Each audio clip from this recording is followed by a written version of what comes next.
Boom. And we're live. So, Badr, thanks for joining me today on my podcast, Elite Encounter. It's a series of where I'm going to interview or have guests that are involved in Pokemon Unite in some way, shape, or form. And based on what you told me, you're a competitive player and you ranked top Yes, 5 in what exactly? in the EUL. So the EUL happened very recently. There's a multi-stage tournament. There was the Open Qualifier, which is where we placed fifth, and now we're currently in the league phase, where the team is currently 2-2. Gotcha. Nice. That's pretty good. That's pretty good, man. I hope that maybe one day I can also get there. But that's kind of the reason why I'm also doing this podcast to kind of provide another lateral alternative to how I can contribute to Pokemon Unite and my growth in the scene, or I guess the growth of the community as a whole. But I wanted to kind of start off by maybe talking about ourselves a little bit and that sort of thing. So before we dive deep into the Pokemon Unite stuff, how about you tell me a little bit about like what's your story? Your where'd you grow Um, up, or how'd you get into competitive gaming and that sort of thing? so I grew up in like the north half of England, because I'm from Hull. I don't currently reside there because I've moved around a lot during my time. But I eventually settled up like around the London area. And I've always been interested in competition. I used to play a lot of football, and then the pandemic happened, so that was obviously very limiting. And that's when I discovered esports, because originally I wanted to try and get into Rainbow Six Siege. However, I was a console player, and they don't have like professional console leagues. I also just didn't know many people, and my friends and I, while at college, just decided to have a look at what multiplayer games were available at the time, and that's how we found Unite. And from there, I just fell in love, and ever since, I've been playing consistently. Nice. So would you say that you have a lot of experience with MOBA games, like this genre of games? No, this is my first, and this is actually my first like year actually properly competing in like any form of esports. Really? So how has that been for you, Mhm. considering that it's been your first year? Um, Obviously very daunting at first. I don't think anyone likes the first time that they play against like Nouns or Gen 5, because obviously those teams when you're new are just gonna beat your ass. It's not gonna be fun. However, I think the most important thing was always making sure that no matter what, I'm looking forward to trying to improve and taking every loss like on the chin. Because the better team you're against, the more weaknesses are going to be exposed, right? And so we constantly look at, okay, where are we making mistakes and how do we fix that? Yeah, of course, but it's not always a comfortable experience, Oh yeah, no, not at all. especially when your teammates are giving you feedback and maybe you didn't play as well. But in the moment, it's always tough. But when Yeah. you look back, it's probably easier to digest that information. Oh yeah, definitely. I've had my fair shout of people flaming mid game, and it kind of brings down team morale a bit. So because right now I'm like the shot calling captain of my team, I try and keep it so that the comms are very friendly. But if people are making mistakes, I'll be like very stern and be like, guys, what are we doing? We need to do this because we're not playing together well. We're not communicating, that type of thing. Just making sure everyone's head is actually in the game. Yeah, exactly. It's tough because in the game, like it's very time sensitive, so you can't like beat around the bush and Yeah. sandwich it with like a. There's a technique where you can give feedback where you sandwich it with a nice thing and then the feedback and then another nice thing. But Yeah. during a game, you don't have time. You don't have time for that. Yeah. Unfortunately, not. They. So you said that you came across this game when you were studying in college. Yes. Yes. And what were you studying? I was studying IT, um, which there was a lot happening at the time. Unfortunately, I did not finish the course due to a bunch of personal reasons. But it just gave me a lot more free time, and I've been dedicated to getting better at Unite ever since. It's Mm-hmm. so far it's paying off. We'll see how it goes because obviously I didn't really do well in any like major competitions this year because I felt like a lot of the teams that I on didn't have the level that I was looking for. However, that being said, every single team was a stepping stone, and I am where I am now, so I don't regret anything. But there is next season, and I have a lot of aspirations to finish well next year. So I will be putting in a lot of work, and hopefully, it pays off. So what does that exactly look like for you? Like, what does it mean for your main goal when it comes to Unite? Like, does it mean like becoming number one in the region, or does it mean winning a competition?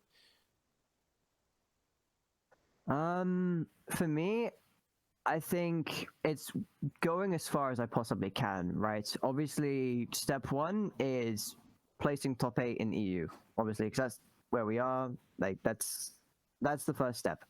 The next step is then actually winning a monthly tourney.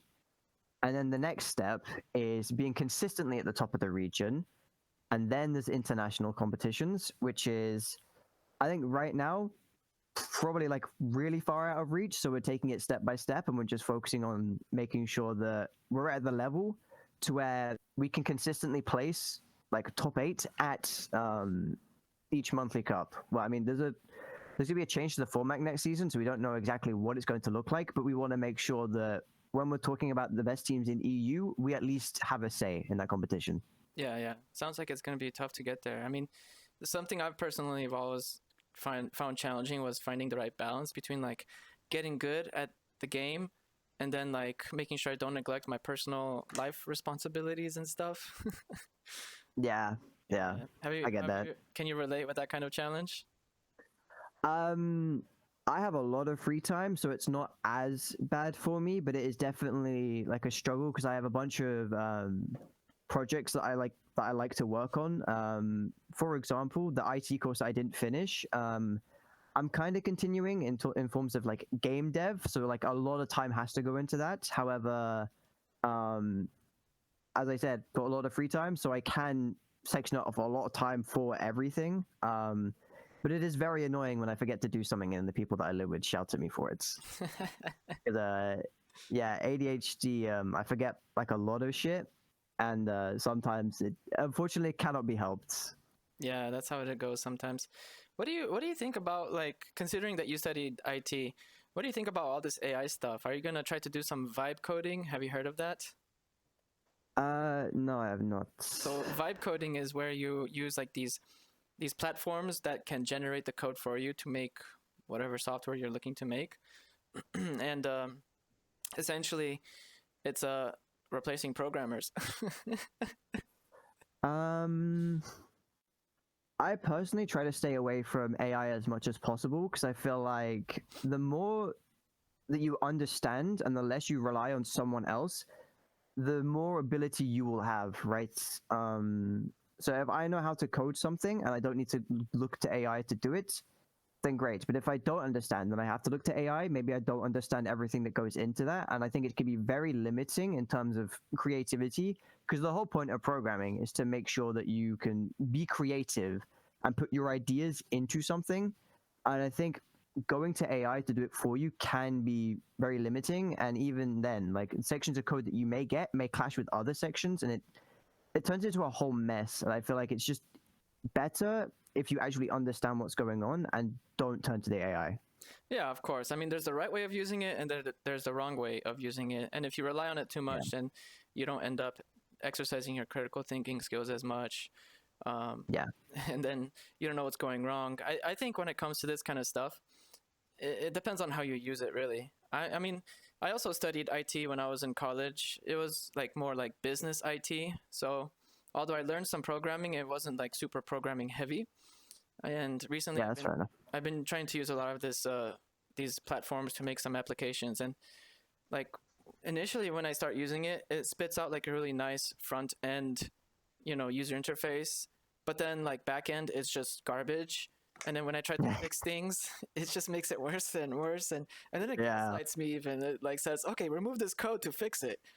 And then I remove the code and it's like, remove the code to fix it. I'm like, I did remove the code. Yeah, AI is not really that reliable for that specific reason of sometimes it will say, oh, this should work, and it's the most abhorrent thing you've ever seen. Like it has no function whatsoever. Yeah, exactly. Well, hopefully in the future it's gonna help us save more time so that we can get back to doing something that we enjoy, like getting good at Unite. Ah, yes. So I was kind of curious about understanding, like, did you commit to playing just this one game, or are you also kind of still playing other games as well? Um, I think right now it is mostly just Unite. I play a lot of like single player games.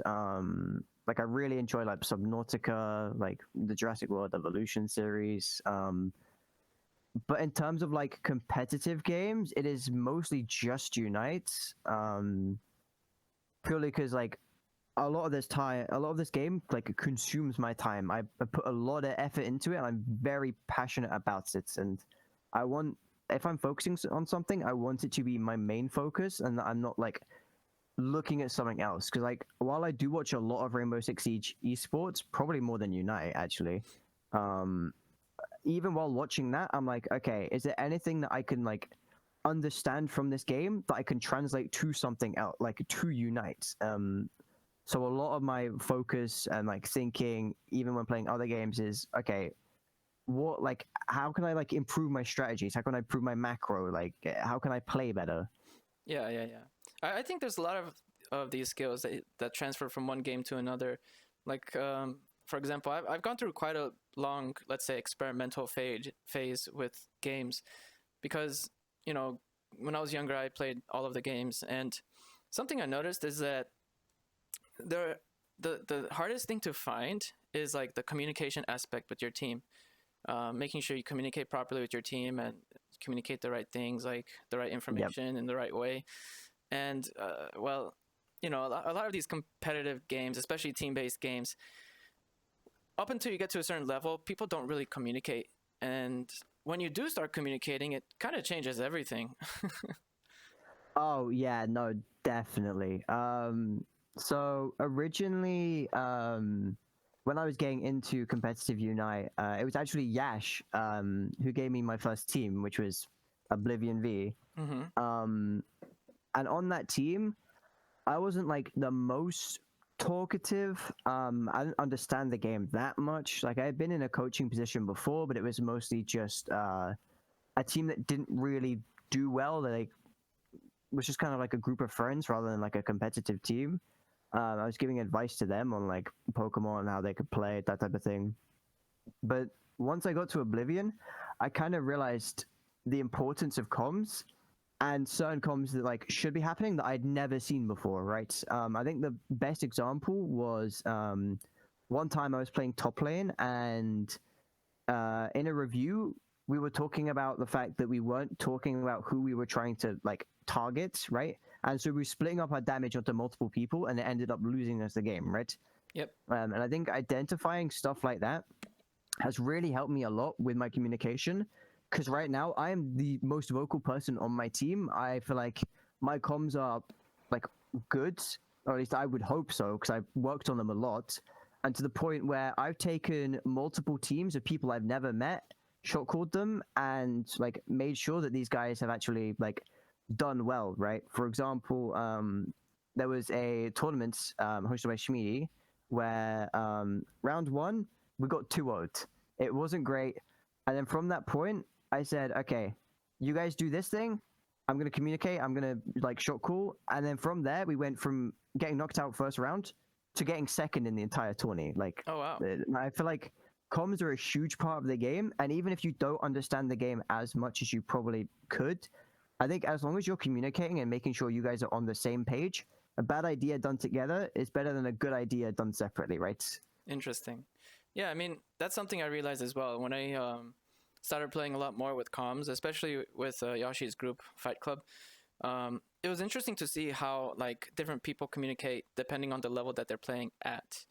Yeah. Sometimes players give a lot of unnecessary information on the comms that are like, you know, just filling up Yes. filling up the air with random nonsense. But That's something I learned. I guess from the beginning, I learned about how good and useful comms are when I started playing um, Overwatch. And with Overwatch, it's like Counter Strike. You really have to communicate a lot in terms of where the enemy is, what kind, who to focus, what's Yeah. going on, the status of your abilities, and things like that. And I initially started playing Pokemon Unite, hoping that people would communicate like they did in Overwatch when you get to a certain level. But in Unite, when you're playing solo queue, nobody, no matter how high you are, Yeah. nobody uses the comms. Unfortunately. Yeah, it's really bad. Yeah. Well, fortunately for me at least, I was able to find this fight club Yashi invited me to, and I've been. That's honestly the main thing I've been trying to focus on more than anything because, sure, I can practice getting good at certain characters and the micro skills, but the communication is where I was really lacking. Um, so you also mentioned to me before that that's your main thing, like the team communication and coordination. Is that what makes you kind of stand out from other players? Yeah. So in my team of players, we have Nils, who is consistently top placing last year. We had Skull, who placed well. I think April Cup. There was Mavuika, who did well on Isolidi. We have Nico, who's like a relatively like newer tank who hasn't placed as well before, and then there's me, who's easily like the worst in terms of placements. I think our lowest placement across the top of our players is top like 9, right? And then I'm top 24. So I obviously on paper I don't look as good as my other teammates, but I feel like when I'm not there, the team kind of falls apart. And I think the reason for that is because of how heavily I emphasize comms, at least on myself. Yeah. Um, and I'm trying to make sure right now that my team is communicating like often, effective, and healthily. Because again, like I might not be as smart as other people, I might not be as like effective in game as other people, but I'm trying to make sure that my team is like doing the same thing. Because I feel like if my team is going to get ahead of like everyone else, that is how we're going to do it. Yeah, yeah, yeah. And what role would you say it is that you take on when you're playing in the team? I mean, not necessarily like the role as far as defender, all rounder, etc. I mean, like you said that you're the shot caller, but are you also like the person that's making sure everyone's making the right decisions, or how would you describe your role when it comes to team playing? So in my opinion, I think there's several different types of shot callers, right? There's the one that micromanages people to make sure people are in like every position possible that they need to be in. There's one who calls like in fights, who's like very proactive about okay, who are we targeting, what are we trying to do, that type of thing. And then there's like overall macro caller, right? I think right now I am the overall macro caller. I'm saying, okay, guys, we want to do this, and then we want to like try and chain this into something else, right? Or if I see my team doing something bad, I'm saying, okay, guys, back off and just give it, type of thing, right? Yeah. I think that's the right I'm way not. of doing it because if there's too much micromanagement, me as a player, and if I have someone on my team doing that, I lose confidence in making any decisions, and then I kind of wait for them Yeah, to tell me what to do, and, and then, well, yeah, that's not good either. yeah. No, I 100% agree with that. I think micromanagement only really works at a lower level where like you feel like you can personally like skill diff the opponents in like certain ways, and you all you need your team to do is give you the availability to do that, right? Obviously this works better on like a carry role, but even like it can work on defender. I think the only role that can't really do that is support, because support doesn't have like a lot of micro to skill diff people in, so I feel like micromanagement on support is not the greatest. However, I still feel like you can do it to some extent if you know that someone on your team is really good and you need your team to be able to like enable that one person. But I think outside of low level, I think it's better for everyone else to like make their own decisions and play off of each other. Because instead of playing as one person for 5 people, you've got 5 people playing for themselves. And if you can get that to work, that will almost always be better than one person playing for 5. Yeah, definitely. It also kind of relieves the pressure off of that one person because then they don't have to pay attention to every single little thing that's happening on the map. Yeah. And honestly, it's impossible because there are certain things that happen that they won't notice because they have to focus on their game, on their Yes. moves and all that stuff. And speaking of these roles, which role is it that you usually play in Unite? Like defender, all rounder? I'm usually the support. However, I have flexed to jungle sometimes. typically that didn't go very well. So I try to stick to support wherever I can. But I feel like I'm doing pretty well as the support. Do you feel like you chose support because it fits your personality, or how did you end up choosing that role? So originally, I think it was just I liked Hooper. I think for like a few months straight, like I only played Hooper. I love that Pokemon. I will take it every chance I get. However, I also always liked being the person to like enable and help my team. I think that's just personally who I am. I like having these like shining stars behind me, and I'm giving them hyperspace holes or like recovers from Alcremie. Yeah. But yeah, I think it's just my preferred playstyle, to be honest. So would you say that's your favorite aspect when it comes to this game, like making sure the rest of your teammates are the ones who get enabled, or do you have something else that's your favorite in regards to Unite? Like, is it just because it's Pokemon, like some people say?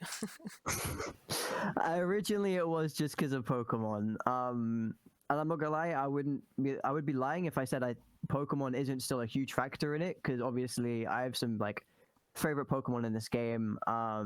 Like I love Hooper, I love Squirtle. Actually, I don't play Blastoise because I don't play Defender, but like I love Squirtle. And then there's some other Pokemon that the game's made me love. Like Leafeon is now my favorite Eevee. Dodrio is like one of my favorite Pokemon overall. But now that I've gotten like into the game seriously, I think it's more about me liking the game itself rather than like the Pokemon attached to it.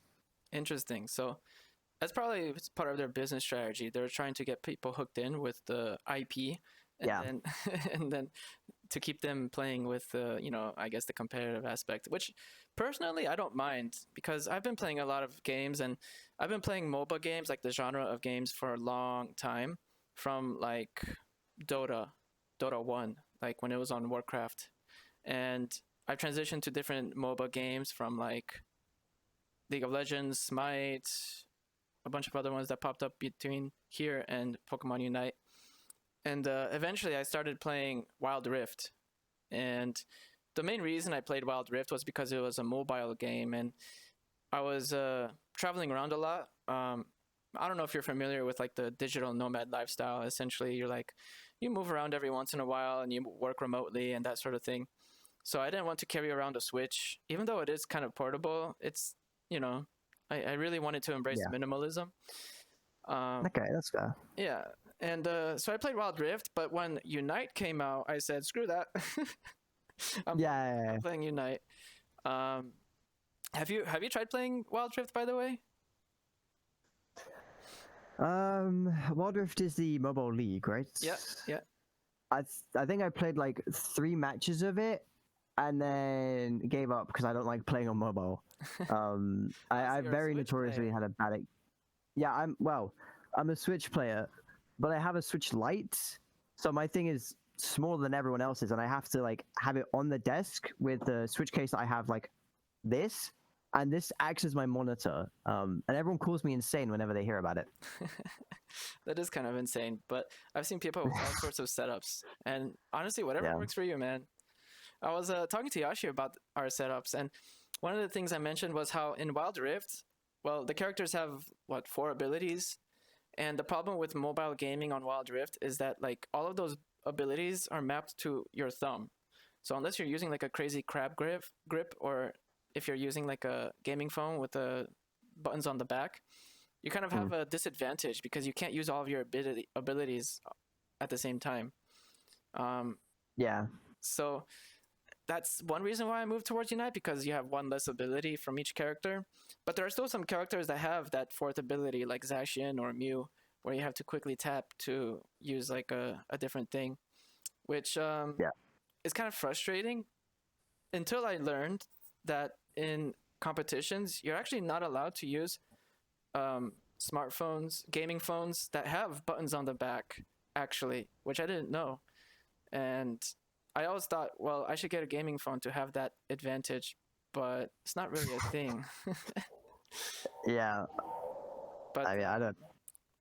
on the Switch, there are still some disadvantages, though. Like when you're aiming with a joystick, it's harder to aim quickly and precisely for certain abilities. Yeah. Honestly, I think the biggest disadvantage of Switch is the performance. I see Delphox and Blastoise unite, and instantly I drop to 2 frames. It's a massive handicap. Yeah, it can be quite annoying. But that's another reason why I just play on the phone. Even on like a lower end phone, you can set the graphics onto the minimum level, which is what I do actually, even on my decently good phone. Because I Yeah, don't that's want my fair. frame rate to drop. It's kind of Yeah, funny to I mean see that's like understandable. yeah, I was gonna say it's kind of funny to see like so a lot of the pro players, that's what they do. Even if they have like the best gaming rigs, they put the graphics on the lowest setting just because even visually sometimes it makes your targets stand out a little bit better. Yeah, yeah, I get that. So I want to talk a little bit more about like competing. When it comes to competing, do you have like a certain routine or a certain mindset that you approach it with? Um, so in terms of routine, typically no. However, recently what we've been doing with my team is making sure that we have a warm-up set before every game, like every tourney that we play, just to make sure that we're warmed up mechanically, that we're making sure that we're talking to each other. Because if we're in the tourney and that's our warm-up, and we could make a bunch of fundamental mistakes, that's gonna it's not gonna go well for us, right? Yeah. Um, But what about outside but of in the game? terms of Because, for example, Yoshi told me that before he competes in a tournament, he exercises. Specifically, he goes swimming. And I also do something similar. I go and do some basic exercises as well. Is that something you do? Um, typically no, because I try and focus on what we're going to do today. Like I have a heavy emphasis with my team on preparation. So as I said, we have the warm-up scrim, but also beforehand, I'm making sure to talk to my drafter, talking about, okay, what are we looking to draft? What are we looking to pick? I also watch a lot of VODs and say like, okay, cool. How are other teams playing? Like, is there something that we can do to counter them? Um, Makes sense. so, yeah, it's I do just a encourage lot of though to prep. do experiment to try experimenting with like some exercise before competing because I've noticed, at least personally for me, it has a huge impact. I'm not sure if it's because I just get more oxygen in my brain or what, but I definitely really, really recommend it. Um, and maybe I honestly think that might be why Yashi has an advantage in that regard because swimming is actually one of those sports that is like kind of difficult and it requires your whole body to do some exercise. Um, I don't know, maybe you don't have like a swimming pool nearby or something like that. But No. if you were to do some exercise before like competing or doing a tournament like that, what kind of exercise could you see yourself doing? I used to do a lot of running, so I think of anything, I would be just going around having a run. Yeah, I did running for a while as well, but then I started having knee problems because the problem with running is that it puts a lot of pressure on your knees. Yeah. So it's not the best. I ended up transitioning to rollerblading, and that's been Okay. way, Okay. way better for me. Um, but I also wanted to mention that when it comes to like competing, I think there's a difference between competing and training. Like for Oh, example, definitely. when you're training, maybe you approach the game with a different mindset, and compared to when you're competing, because when you're competing, you might more approach it with like a fixed mindset where you just need to win. Whereas when you're training, maybe you're trying to limit test or you're trying to implement more growth mindset strategies where, okay, maybe does this work? Does this not work? Do you see that kind of difference, and do you kind of implement those strategies? So for me and my team, we very much have a practice as you play mentality, right? So we're not going to be going into a scrim saying, okay, cool, we're just going to pick whatever, right? Because there's no point in getting reps on a character like Shifu, for example, if we're never picking it in tourney, right? So we will typically go into a scrim saying, okay, what are we looking to play next week?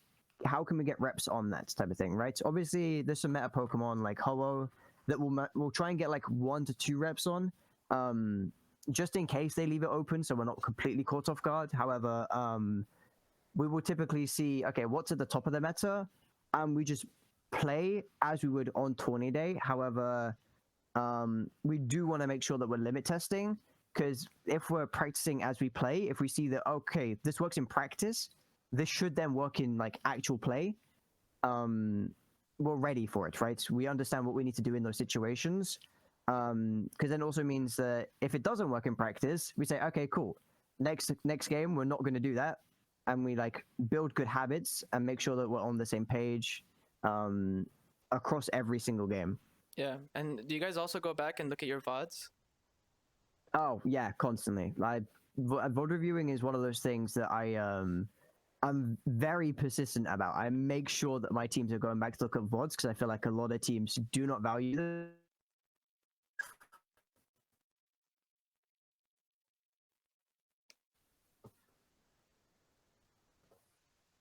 Sorry, I think you cut off there for a second. You said a lot of teams don't value the Oh, okay. VOD reviews.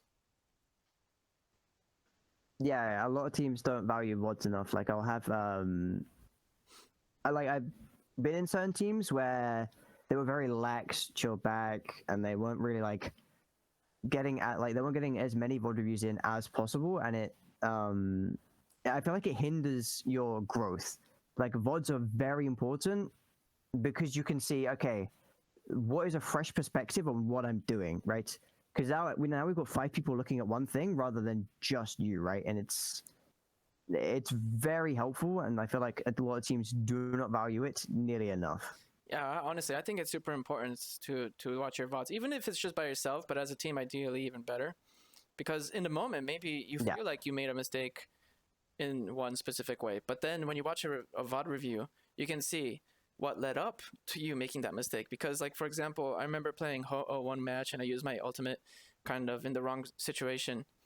But the reason I used my ultimate was because leading up to that situation, we ended up getting overextended, and then we tried to, maintain the momentum, and that was a mistake because we should not have overextended in the first place. Yeah, So, yeah. Like a lot of those situations will be like, cool, what went wrong in this situation? But we're already behind in that moment, so we kind of have to step back and say, okay, what was the root cause of the issue?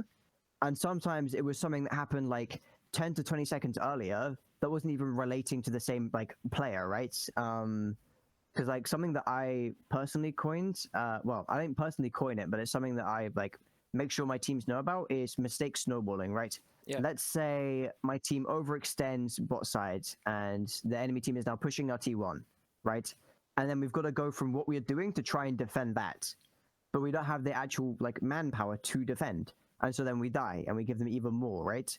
I think that's mistake snowballing is someone makes a mistake and everyone feels like they need to make up for it. And then they make a mistake themselves trying to fix the issue and they just make it worse. yeah. I mean, the thing about this game though is that there are situations where you can come back because this game has a lot of comeback mechanics. So I'm not sure if it's the best strategy. It might be situational, but like for example, sometimes you can take some more risky plays when you are behind, just because you're more likely to get some of that catch-up experience from the enemy team and that sort of thing. Yeah. So do you think taking those risky plays is a good thing if you're falling behind? I definitely think so, because I think when you're ahead, the way you want to play is very like solid, right? You want to make sure that you're not making mistakes, because the moment you make a mistake in the enemy, they're back in the game, right? Yeah. Try and do is be unpredictable, because when you're ahead, you want to look to match the enemy and say, cool, we know where you're going to go, we know what you're going to do, and we're going to make sure that you get as little value as possible, right? And even then, we might even kill you and take the value for ourselves, right? So I think being unpredictable and taking risks is like almost a necessity from behind, because a team that's ahead, if they play well enough, they're not going to let you get back in. I think that's an interesting way of looking at it, because essentially what that means is if you're ahead, you're going to be taking less risky decisions, and your enemy team is going to take less risky decisions. Whereas when you're behind, you're going to take more of these risky decisions and more of these unpredictable plays. And I think certain characters actually have an advantage in this regard, because they might be more they might benefit more from taking these risky plays. Like maybe some carries or some damage dealers, they can take some risky plays to try to get that catch-up experience. But that's kind of the reason why I don't like to play a lot of these damage dealers, because they're usually way too squishy, and then it's easy for the enemy team to just to just come down on you and, and get that catch up experience. And then a lot Yeah. of that responsibility comes down actually and ends up coming down to your defender. And if your defender is not defending you, then the enemy team is going to hop on you and take that experience. Yeah, I think it's a lot of give and take from everyone on the team because I think if your carry is dying, maybe it's on the support, maybe it's on the tank, but maybe it's on the like carry themselves, right? And I think it's actually easier to play from behind because anything that you do is vastly greater in terms of reward than if you're ahead, right? Let's say you're 3 levels behind the opponents and you get a kill, you're potentially getting a level and a half, right? Whether if you're 3 levels above the opponents and you get a kill, you're getting basically nothing, right? And I don't think it's nearly as much value. So I think it's actually harder to play from ahead and stay ahead purely because there's so many opportunities that you need to take. Because if you don't take them, the enemy can get back into the game anyway. So it's a lot of risk reward from ahead, and it has a lot of pressure on teams. And you can kind of see in like even in VOD reviews, you can kind of see, okay, cool. What teams are like getting hyper aggressive and taking all our stuff? Is there any way that we can punish them from doing that? Like, is there any way we can get a pick on a carry? Like, how do we position to do that? And if they're not getting aggressive, we say, okay, cool. We sit back, take farm, and they're just going to let us get back into the game for free.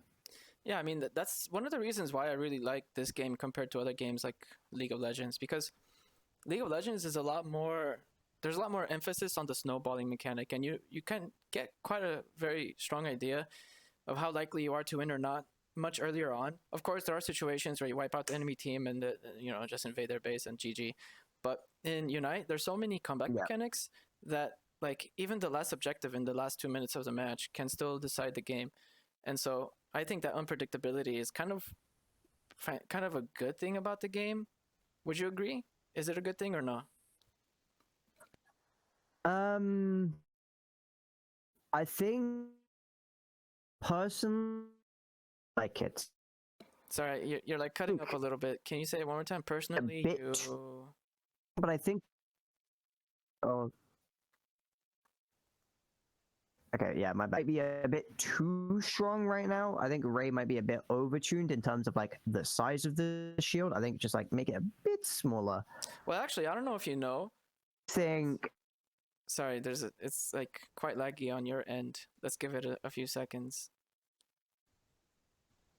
Maybe someone is using up all of your internet bandwidth.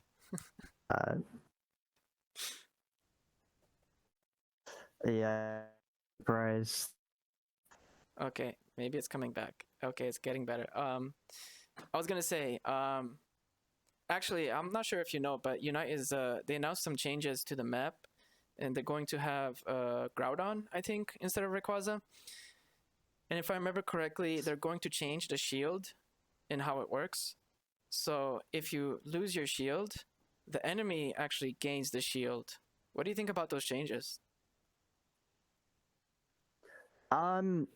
I can't wait to see how they implement it, to be honest. I think that's a really nice change, and I think it's great at transferring momentum to the other. Overall, it could be a change. I just want to make sure they implement it.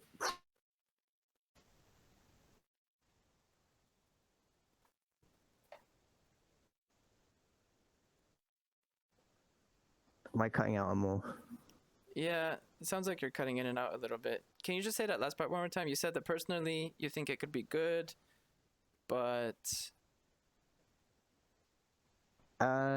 Yeah, I personally think it could be a great change because I think right now Ray is very one-sided, but I want to make sure that they implement it properly because the mechanic could be like very broken if you don't make sure it's implemented properly in a balanced way. Yeah. Let's say it is implemented in this way where like the shield transfers. Do you think it gives more value to different roles and less value to other roles? Because like, for example, defenders have this huge advantage with the shield because it's based on the percentage of HP. And if it's still based on the HP, that means that it's much, much harder to transfer that shield over. And on the reverse side, that means maybe attackers will have a disadvantage in that regard because it's much easier to steal their shield. I think it depends, to be honest, because yes, defenders will have a bigger shield. However, defenders are typically less mobile. The characters, the ability to score is less prevalent with them than if you pick like a Dodrio, right? Who could just like run around the map, do whatever. So I think it's going to depend once we actually see how the changes are implemented. But I think the only characters who are going to suffer from this mostly are just going to be like those immobile characters that are very squishy, like a Chandelure, right, who is not very mobile at all. But I feel like they're typically weak with ray shields anyway, so I think it just is going to come down to making sure teams know how to prioritize scores and who should be scoring, right? Like right now, we see a lot of attack ones purely because they're small. The defender can go, and they should. But I'm definitely going to punish teams understand how to resource manage. Sorry, man. It's like breaking up a little bit here and there again. Maybe we can try turning off your video. It might help with the lag. Try. If we turn it off, maybe it can help. Yeah, hopefully. Let's try to continue this way. So yeah, it's situational, and I guess we won't be able to know until it actually gets implemented. But honestly, I'm just glad that they're changing something because it's been like this forever. Yeah, I think them taking the map, to be honest, like the map has been stagnant for so long. The only changes that have come about have been the buffs and XP in jungle, right?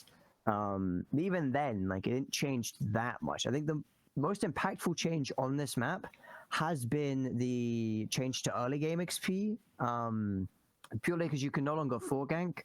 Well, I mean, you can, but it's very specific clear. And it takes a lot of XP away from the early game, which I don't know how to feel about it, because on one hand, certain characters were very oppressive, like Leafeon, but on the other hand, it kills a lot of the early game from some of these characters, and now we have to do very specific things in order to make these strategies work. So I think on one hand, it could be good, but on the other hand, I think it might just kill some strategies.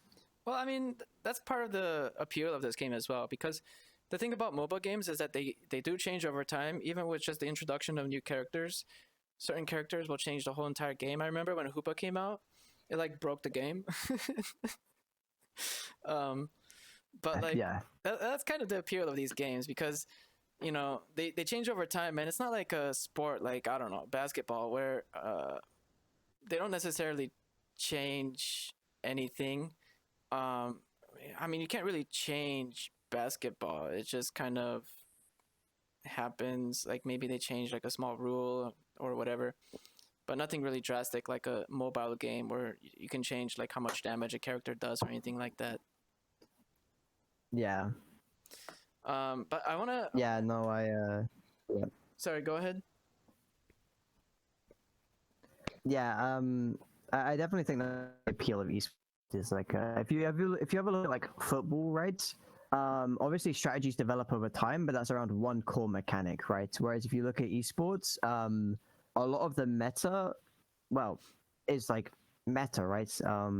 It changes over time, and one meta can shift into another because certain things are like nerfed, changed, reworked, and I think honestly it like keeps things a lot more fresh. Yeah, exactly. And honestly, I like that because, you know, if it gets stagnant, it kind of, people will move away from the game and they're not going to continue playing. But Yeah, I wanted to kind of get into more of some deeper questions. And like, for example, when it comes to actually getting good at this game, what do you feel like is holding you back the most in regards to becoming one of the best?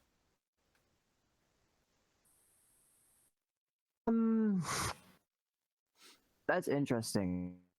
For me, the me back is I said this is like competing and actually like doing well with a team.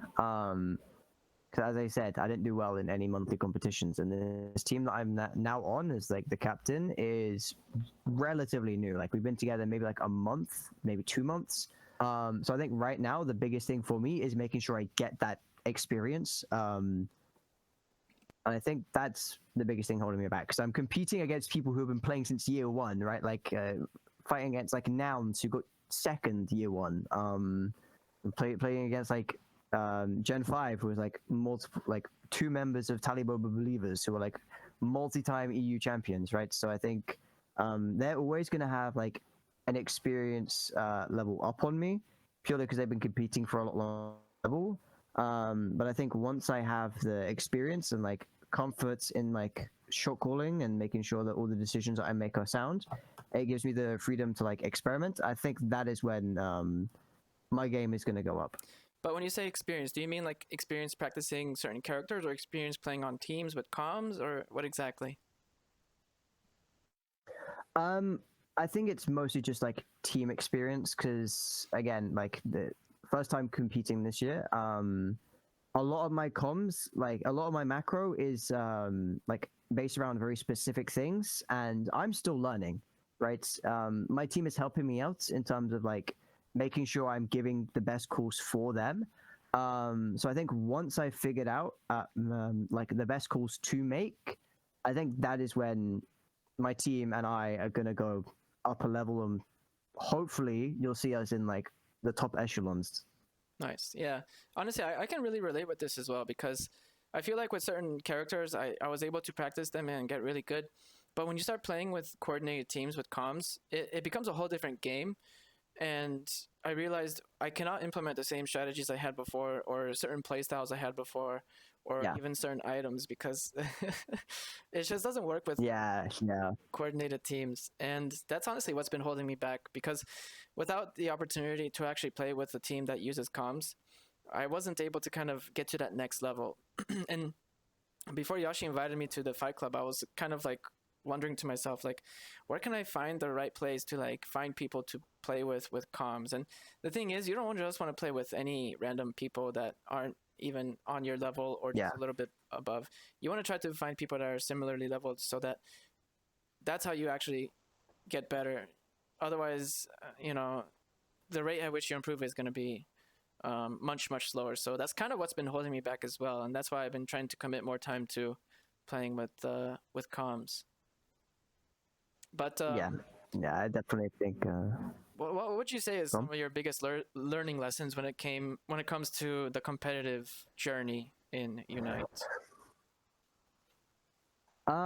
So this is gonna sound weird because I don't think anyone's gonna be like I don't think many people are gonna be able to relate to this, but I think the biggest thing that helped me in Unite was, as I said earlier, Rainbow Six Siege. Because I think more development is gonna help a lot because they've gone through all the growing pains before, right? So if you have a look at what they're doing and implementing, you will get better purely because while everything in Unite is Unite specific, team environments are like nothing new, right? You can always look at other team environments, even if they aren't the same game, even like same genre, right? Like we can look at like a regular sports rather than esports and say, okay, cool. What are like top football clubs doing in terms of like team culture, right? And I think that was the biggest thing is looking at Rainbow Six Siege and saying, okay, how do their team environments operate? How can I apply that to my team? Because like the better the team environment, right? The more that we're going to grow as players because we're confident in each other, we like each other, and we're not afraid to like speak our minds or we're not afraid to take feedback from them. Because I feel like in teams that don't like each other, everyone's going to be very defensive. They're not going to be like as comfortable with each other, so they're not maybe good, like maybe they don't say certain things that they should. Maybe like their ideas are less creative and more standard. And I think making sure that team environment was a top priority is, I think, the biggest thing that's helped me the most. Yeah, but the thing about a lot of these games is that even in competitions, you don't really hear the team's comms.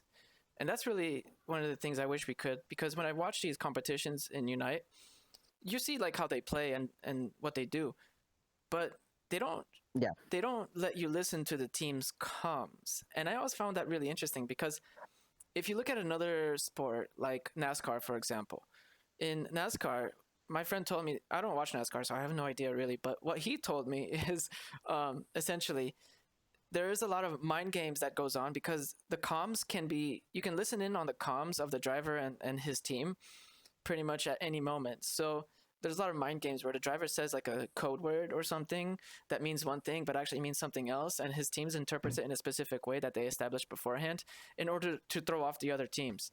And Yeah. I feel like that's kind of missing in Unite because, well, first of all, we can learn a lot from how people communicate on these really good teams. So it's kind of like a hidden secret that a lot of these teams have, I guess, because it's not like a public thing. I mean, maybe if their games are streamed live, or you can listen in on how they communicate when they're streaming. But in a competition, they don't let you listen in on the comms, and that's really a big shame, I think. Yeah, no, I agree. I would love to be able to hear comms because, like, again, going back to Siege, they have 3-minute games, and they have several rounds of these 3-minute games, right? And sometimes between the games, the coaches are allowed to call like a tactical timeout. And sometimes during those tactical timeouts, you can kind of hear, like, we're allowed to listen in on what they're saying, and then from there, you can kind of the team environment, like, and it's really helpful. Yeah, you can probably see like what's the mood on the team after they lose a match and how do they gather Yeah. and all that kind of thing. Yeah. So what about Yeah, exactly. when it comes to like making sacrifices in Unite? Like, have you ever had to make any significant sacrifices to actually get good at Unite? Like, for example, I used to play a variety of games. I used to, I don't know, play several games at once, let's say. But at some point, I decided I'm only going to play one game so that I can get really, really good at this one game. And that's kind of like the sacrifice that I've made is now essentially I only play Pokemon Unite as far as competitive games go. But as far as other games go, you know, like you mentioned before, there are some single player games maybe I play for relaxing, but even there, I barely play them. Apart from that, maybe just like board games, but that doesn't really count. So have you made any sacrifices kind of like this, or maybe your sacrifices were different? I think it mostly is just like committing a lot of time to like the game, right? So I have less time to do other stuff. Like my social life, like obviously I have like a lot of friends in Unite. However, a lot of the time that is mostly just like me discussing Unite with them or like playing with them so that we can get better. So like a lot of my IRL friends, we've like drifted apart, sadly. I kind of miss them. However, we still talk sometimes, but obviously because I'm committing so much time to Unite, I don't have that much time to really like spend with them because a lot of this time I am spending thinking about strategies, like how we want to play, or even just like playing with my team, right? Like, so there's a lot of free time that I'm sacrificing because, like, again, like you said, I've got other solo player games that I play, but they're not that much, right? Like I think my total playtime so far on like Subnautica is like maybe like a day and a half, and I've owned that game for like months now. Like a lot of the time that I spend is on Unite. Yeah, you know, I think that it's part of the necessary process we have to make is to actually make some of these sacrifices. Because, like, for example, apart from the fact that I don't play other games, I also choose to, let's say, I don't watch like TV like at all. It's one of those things that's like a very passive form of entertainment. So like when I mentioned before that I embraced the digital nomad lifestyle, and whenever I would go somewhere, I would try to stay in a place that didn't have like a TV as the central thing in the room. Like where I'm staying now, we don't really have a living room. It's just like a kitchen, and there is a TV there, but we've literally never used it.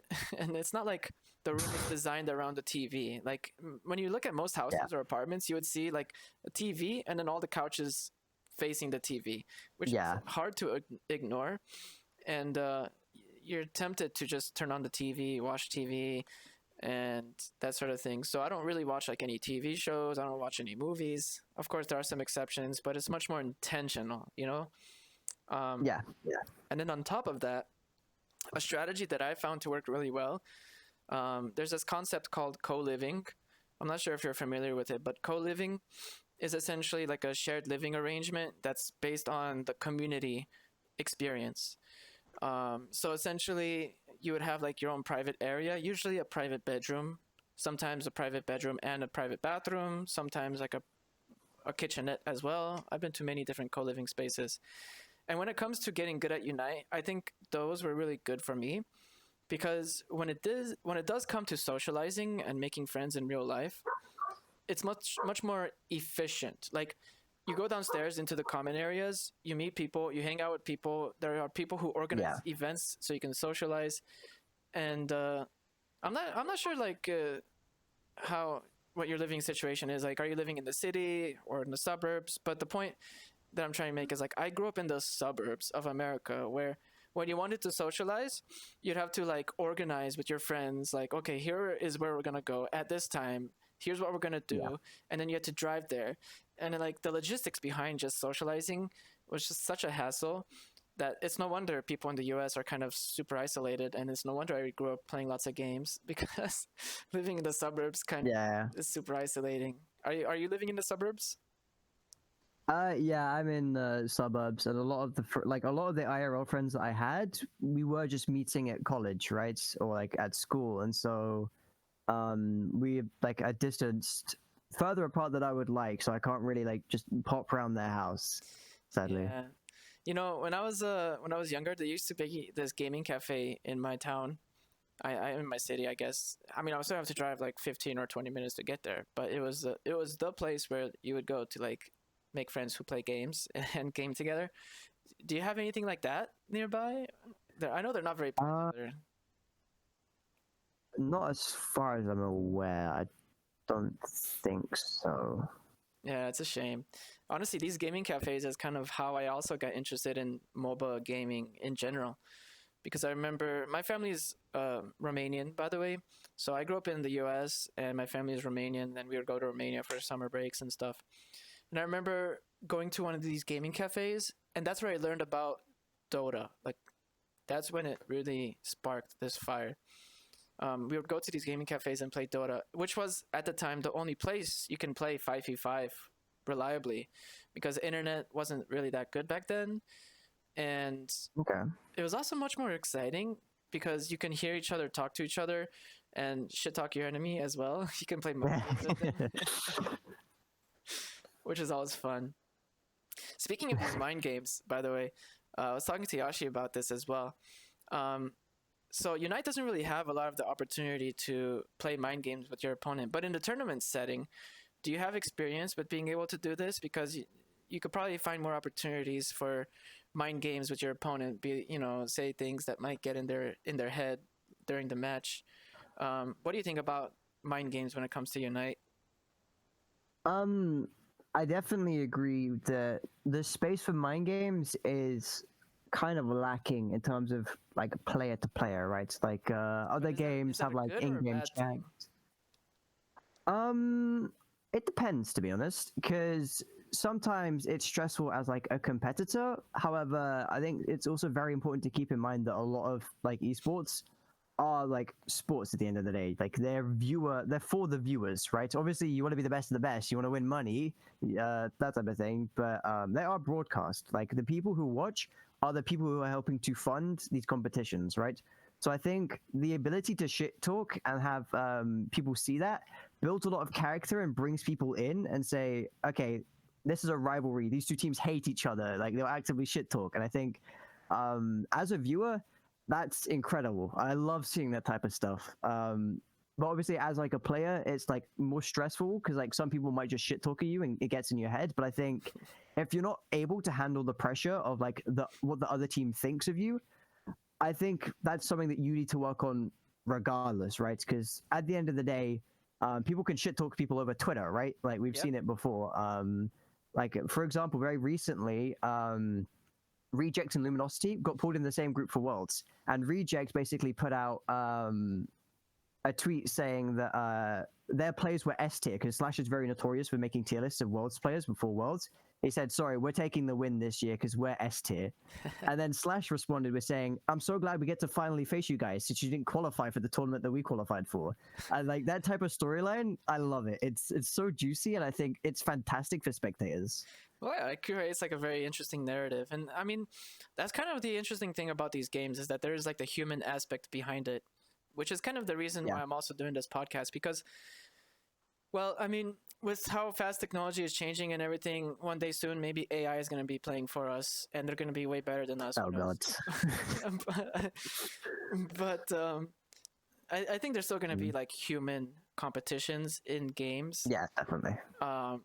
But the interesting thing about this is I think what's going to make them stand apart, and what's going to make them stand apart is the fact that humans have like these stories behind them, you know, like their origin story, how they got here, maybe the rivalry that they have with another team.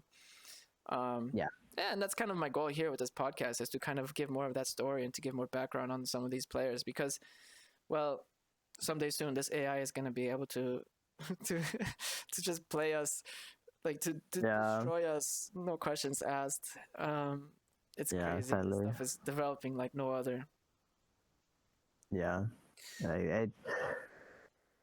AI is AI has its uses, but I think its usage should be very limited to like helping people in terms of like developing medications, or like maybe this is going to help us like progress technology. But I think making AI do creative things is kind of not the point of creativity. I think the point of creativity is letting yourself run free, right? But if you have an AI do it for you, then the point of creativity is lost because you're not the one who's like realizing like what you're trying to do, right? So And I wait, think there's are also you a lot saying of, that competing in Unite is a creative thing?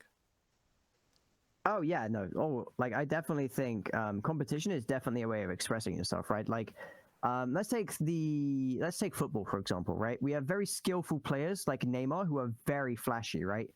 And then there are other players who are very by the book standard. They're not flashy, they're just doing their job, right? And I think that itself is a form of expression, right? Some players are going to be flashy, some players are going to be egotistical, and they're going to like show off, and some players are just there to do what they want to do, like they like playing the game, they want to like stick to the book. And I think that can also be shown in Unite with some players picking certain Pokemon like Zoroark, for example, where they feel like, okay, I'm going to be skillful and flashy, right? And then if we have other speedsters, like, well, there's not many like not flashy speedsters because like they're inherently very like skill orientated. But I think defenders, some of them are like very basic and they'll do their job really well, but they're not like highlight reel Pokemon, right? And I Yeah. think the creativity of a player will show in these moments, right?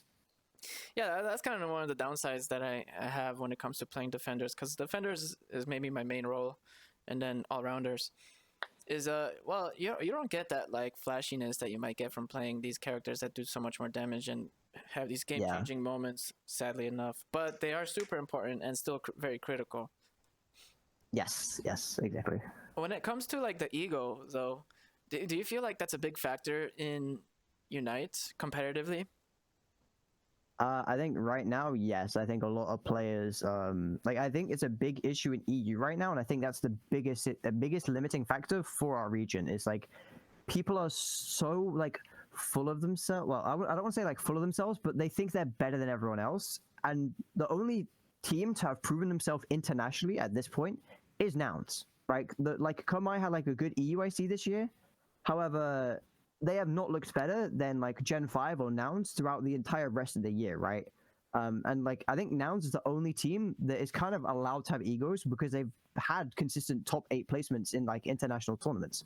So I think right now EU kind of just needs to like settle down and like hard focus on making sure that we're improving as a region. And I think Yash doing this project with Fight Club is really going to help because it's going to bring like a lot more practice. It's going to show like up and coming talent. Like it's going to improve the region as a whole. And I love what he's doing.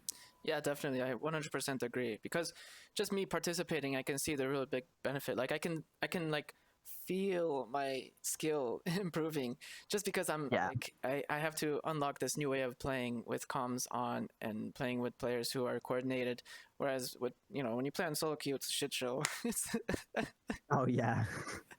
but I think it's also part of the strategy is that you kind of have to fake it till you make it. Like you have to believe in yourself to the extent where you have an ego, but you also have to find a balance where you have to understand that, okay, this is a mistake that I made and I need to improve it, which is where I think it comes down to like self-reflection and these kind of practices, or VOD reviews where you can see where you're making the mistakes, especially with a team. They can Yeah. point out things that you might not see. Yeah, no, I agree. I think confidence is the biggest thing that makes a player, which is why egotistical players tend to like perform really well, like at least once. Like you'll see like top placing players who are like very arrogant, but that's because they're confident in themselves, and like the plays they go for, they're confident in, rather than players who aren't. And then any good play that they might make falls through purely because they're not confident, right? And they like second guess themselves in the moment. So I think confidence is definitely like the biggest thing that makes a player. However, over time, everything will naturally improve and progress, right? And those players that are arrogant, who are like, okay, I'm the best in the world type of thing, right? They're gonna fall behind. They're gonna stop being as good as they were, right? Like, let's look at LG, for example. They have an entire documentary about how they won World Year One, and then they got huge egos, and they flopped majority of the rest of the year, right? And then they turned it round, they humbled themselves, and then they went into World's second year, being like, okay, we're gonna do our best. We've improved a lot because we realized just playing off of like our ego is not good enough. And then they went on to win a second time, right? I think that's a very big factor in like improving is being confident, but making sure you're not arrogant. Yeah, it's hard to find the balance, because sometimes I remember myself, like I feel super confident when it comes to playing certain characters that I have tons of practice with. But on the other hand, when I played those characters in a coordinated team, I just got shut down. I'm just like, what the hell is wrong with what? Yeah, But that's because I feel that. they know exactly what it is to like the strategy that they need to implement to shut me down. Whereas, Yeah. which requires some coordination, and it can only be achieved with coordination, which is part of the struggle because like when you're playing solo queue, you don't have that coordination, so you're not going to get shut down. And then you feel this confidence from like being able to just consistently win all the time. And then when you go into a coordinated team and just get shut down, you're just like, holy crap, what's going on? Yeah, exactly. I think the term that I've coined for this is Gudra theorem. Gudra is a Pokemon that will do really well on ladder because people have no idea how to play into it, but you go into fives, it's so bad. And like you just won't play the game. Yeah, that's unfortunate. Which other Pokemon do you think also have that kind of problem? I think Sizzle is a massive one. Like whenever I'm like talking about this, I either debate between calling it Gudra or Sizzle theorem because I feel like both characters like only do well in solo queue. I think they are the biggest two examples. Interesting. I think another one is also Azumarill, but that's also because I have a lot of experience with Azu. Like, if you can prevent Azu from getting stacks, he's not going to do any damage. Yeah. If you can counterpick Azu, I noticed I learned really quickly that other really strong early game characters like Zacian, for example, can shut down Azu, and then you're just done for. Yeah. I definitely feel like characters like Azu, they have like big weaknesses that good teams will look to exploit, and the character will feel very fake very quickly. Yeah, exactly. But like I started playing that character when it came out, and I said, "Oh, I'm just gonna get good on this because it's a character that you can potentially carry with and win consistently." But that's only in solo queue. When you start playing in coordinated teams, that's a whole different story. That's why I think like sometimes it's easy to look at these tier lists that you find online or on YouTube and think, okay, I'm gonna get good at this character. But you have to take into account that these tier lists are not necessarily representative of the difference that there is within like solo queue and coordinated teams. Yeah, like I think a lot of tier lists you see from like Spraggles, Chris Heroes, or like other content creators are like solely faced around like solo queue and saying this is what we think the meta is, and they've got like some insane take in there that like no one in competitive agrees with. But I think if you're ever looking at a like if you're ever looking for like a good tier list, you should probably look at SlashCan or even like top Japanese teams, right? Because those guys have like proven themselves to be the best of the best. And if there's anyone that you should trust with opinions on the game, it is going to be those guys. You know, I'm gonna go ahead and take a look at SlashCan's tier list after this because I want to see how it's different from those other ones. Yeah. How do you figure out which character it is that you want to get good at? Like, let's say, you said you mostly play support. Are you gonna Yes. try to get good at Latias? I think it's gonna depend, to be honest, because my main is Hooper, right? I'm like known for my Hooper. Like I just began playing the Pokemon because it was fun, right? But I also realized that I want to play support, and it was the best support in the game at the time. So I said, okay, I'm just gonna get good at this thing.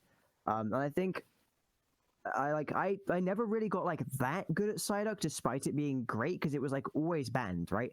So I think having very specific characters that you can like excel at kind of forces like bans onto you, and so I feel like instead of trying to learn like everything in one role, I think you stick to your one role, learn like 4 to 5 characters, and just stick to those. Like I have very specific picks that I can play really well. Like I don't typically play Clef. Like Clef is one of the supports that I hate the most. I hate that thing. Like you'll barely ever see me play it, but you'll see me play a lot of Alcremie, just because like A, I find the Pokemon fun, and B, because it's like very relevant. Like I will bring this character out whenever I can. So I think if you like when it comes to what characters you're going to play, I think prioring meta picks is better than like other picks, right? Like I'm going to obviously practice Alcremie over Eldegoss because I'll get more of it in drafts. But I think also playing Pokemon that you like enjoy is going to be better because then you're not forcing yourself to go through something that you don't want to go through, because then that will limit your progression as Yeah, a definitely. player. I can totally relate because, like, for example, Slowbro is one of those defenders that's always been at the top of the tier list and will probably also always be until the end of time. But it's so boring to play. Yeah, I'm not gonna lie, man. Like, ever since Slowbro got his defenses nerfed a while back, this character has felt like really bad just because of like anyone who is like new to comp, it's gonna be like, wait, what? Slowbro is not great. Yeah, you'll rarely ever see Slowbro in comp because Slowbro has a lot of like weaknesses, right? Slowbro's only engage is Surf. However, that engage is not great, so it's not good at taking space. Its threat range is very small, and the only reason you pick this character now is because of its Unite, right? Yep. However, you can very easily force its Unite out because it got its health and defenses nerfed a while ago, which means that this character is now a lot more killable, right? So if you just jump it, kill it, cool. The one thing that holds your team together is like gone. Yeah. And that is why this character is like, it's fallen off. But I definitely agree that characters that you find boring are going to be less effective for you because like you're going to be thinking less, and you're going to make it's going to limit your progression. So like if you put 500 games on like a character you enjoy versus 500 games on a character you don't enjoy, the 500 on the character you do enjoy is always going to be more impactful than the 500 that you don't.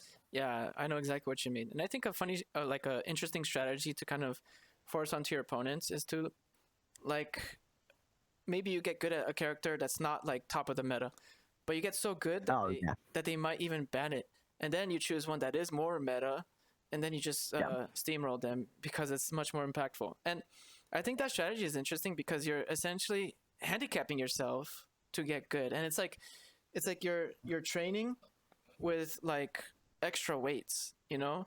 And if you can still make progress and progress with that handicap, then when you do choose a character that is more meta, it's like you've unleashed yourself. I can see it. I think the biggest downside of that though is if someone's equally as skilled on a Pokemon, like let's say you're like #1 Phalanx in the world, right? Phalanx is a good character. It's not like the top of the meta, but I'd say it's like around a B tier character because like the matches you take it are great, but sometimes it like the character can feel like underwhelming in bad matchups. So I think getting great at Phalanx is fantastic. However, if they know that you're fantastic at one pick and they have someone who's fantastic at a counter pick, you're in a really weird situation. Yeah. So yeah, it's I think it can depend based on like the character, how well you like how good you are at the Pokemon, and how like easy it is to counter you. Because I think someone that everyone here will know is Tibby, right? Who was known for the longest time as the Zacian one-trick pony. Like that guy could only play Zacian, and then everyone banned Zacian against him. And then he started to play other picks that he's now like a lot better on, purely because he was forced to play like other picks other than Zacian, right? And even then, Zacian was like a strong Pokemon for a while. Like, Yeah. So yeah, I think generally getting better at meta Pokemon is better, purely because in like those matchups where you're both the same skill level, you're gonna come out on top because you know you have the better character. But I definitely think there is a lot of merit to characters that aren't like the top of the meta, you being fantastic at them. Like I think the best example that I can think of is Sad Rekka, year 2. He was playing a shit ton of Absol. And this guy looked fantastic on the Absol. But at the time, the character was not picked. Like, I think he was the only person playing it, to the point where Nouns banned it against him, right? But I definitely think that if you hard focus on one Pokemon, you're going to get it banned against you constantly. And then when it comes to tournaments, you're going to just look bad because it's going to get banned and you just don't do anything, right?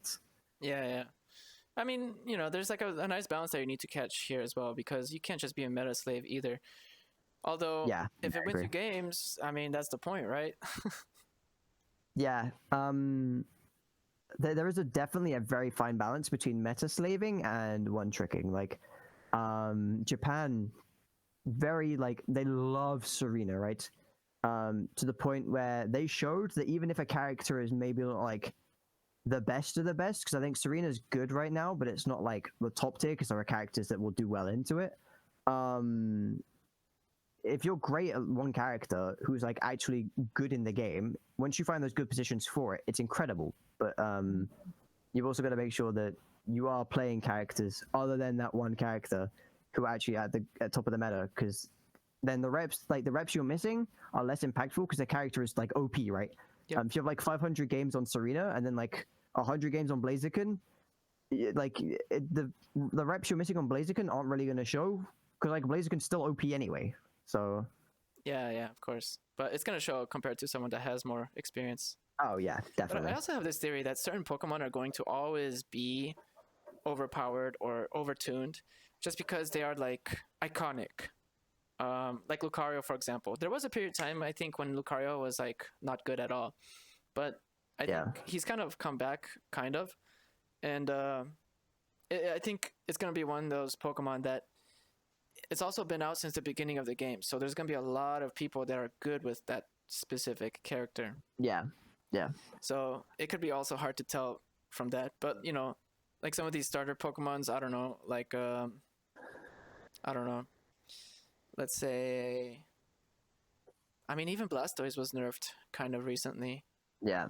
I think like the character that has been consistently at the top of the game throughout its entire history and has never once not been ban-worthy is Umbreon. This character has consistently been at the top of the game without, like, the most significant nerf was the one to it recently, but even then, it had a buff because it got its defenses buffed, right? Like, this character has never been anything outside of S tier. Like, it's been broken throughout its history, and I definitely think there is some favoritism towards it, and I wouldn't be surprised if the Umbreon dev gets fired, it turns out that guy is like the biggest Umbreon fan in the world, because then that'll explain a lot. Yeah, I mean, I've been playing Umbreon since it came out. It's one of my mains. And man, I can tell you that you could have put any items on this Pokemon in the beginning and you would have... Yeah. Yeah. It was so strong for no reason. It was ridiculous. I was playing like some bogus items. It was hilarious. Yeah. I was like steamrolling games. Kind of like how Mewtwo Y was when it first came out, or Zacian. Oh, don't remind me. God, that was awful. But I think with those characters, I think part of the strategy behind like the developers is that they also want to make more money, and those characters require you to spend actual money to unlock them earlier. And so what they do is they release a Pokemon that's overtuned, and then after a week or two, they actually balance it when it becomes free. And I've seen that happen so many times. It's crazy. Like with Zacian, Mewtwo Y. I mean, you can argue that even Latios, maybe. Yeah, this thing just one-shots everything. Yeah. It does so much damage. But at least now you can ban. And when Mewtwo Y and Zacian Yeah. came out, banning was not a thing. Yeah, I don't know what they were thinking with releaseization. Like, I know it was bugged because it ignored like 1,000% of defenses for literally zero reason, other than just bugged. But why did we give it the ability to have a dash that also cleanses and gives a speed boost that it can then reset to get a boosted version, which gives it a shield? Yep. Like, how did we think that was balanced? I remember when I saw that, I was like, man, this is gonna be so broken. It's gonna be crazy. Yeah, that was insane. Yeah. Anyway, let's go ahead and finish it off here with the podcast. Any last things or anything else you want to mention or anything you want to ask before we close it off? I need all top laners around the world to stop inting, please. I promise you, it's not worth. All right. Shout out to all the top laners who don't int. True. All right, Vider. Well, thanks for your time. I appreciate it. It was an interesting chat we had here. Yeah, no worries. Enjoyed it. Yeah, I'm glad you did. I'm going to try to release this video as soon as possible, ideally in the next few days. But yeah, man, thanks again. Yeah, no worries.